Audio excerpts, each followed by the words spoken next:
Failure hurts. It makes you doubt yourself. It makes others doubt you. But what if failure is training?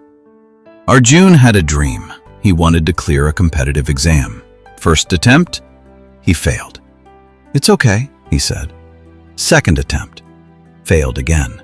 Relatives started talking. Maybe this is not for him. Third attempt, result day. He checked the website. Not selected.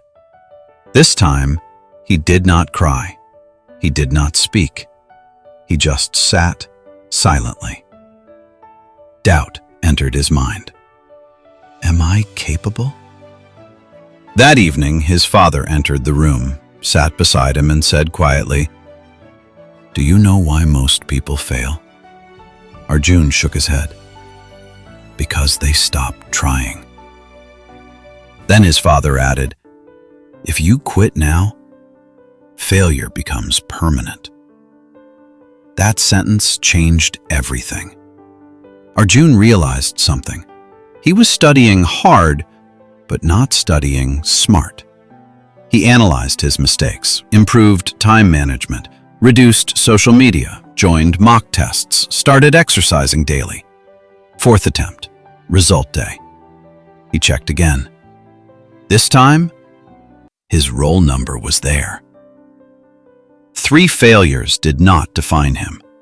His decision to continue did. Failure is temporary.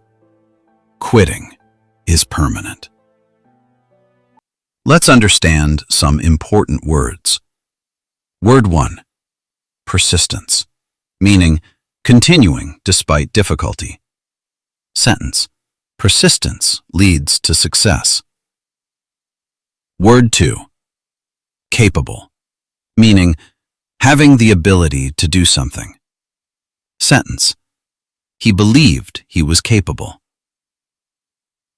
Word 3, permanent, meaning lasting forever.